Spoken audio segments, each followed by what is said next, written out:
અમદાવાદના જીએસટી અંડરપાસમાં વગર વરસાદે પાણી ભરાઈ ગયું છે। ભર શિયાળે અંડરપાસ પાણી થઈ ગયું છે। પાણીની પાઇપલાઇન લીકેજ થઈ પાણી ભરાયું। વરસાદમાં પાણી ભરાઈ જાય તેવી સ્થિતિનું નિર્માણ થયું છે। પાણી ભરાઈ જવાથી લોકોને ભારે હાલાકી પડી રહી છે। વાહન ચાલકો પણ પાણી ભરાઈ જતા પરેશાન થયા।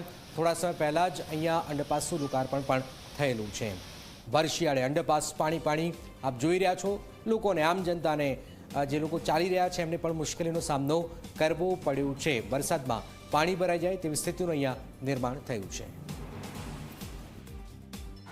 વરસાદ દરમિયાન અમદાવાદના અલગ અલગ અંડરપાસમાં પાણી ભરાય તે સામાન્ય બાબત થઈ ગઈ છે, પરંતુ ભર શિયાળે કોઈપણ પ્રકારના વરસાદ વગર માત્ર પાણીની પાઇપ લીકેજ થતાં રાણીપ અને ન્યૂરાણીપને જોડતા જીએસટી અંડરપાસમાં પાણી ભરાય છે। તમે આ દ્રશ્યો સીધા જોઈ શકો છો જીએસટી અંડરપાસના, કે જ્યાં ઘૂંટણસમાં પાણી ભરાયેલા હતા જે થોડા ઓસર્યા છે।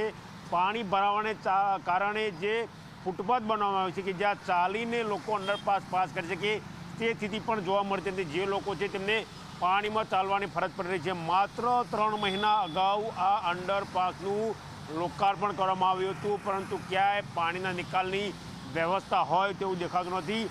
માત્ર ટુ વ્હીલર અહીંથી પસાર થઈ રહ્યા છે અને તે પણ પાણીમાં જવા મજબૂર છે।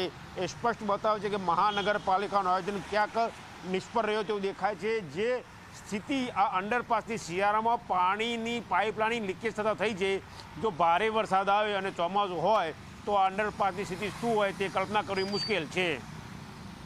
કેમેરા પર્સન એસપી શર્મા સાથે ગૌરવ પટેલ, ઝી મીડિયા, અમદાવાદ।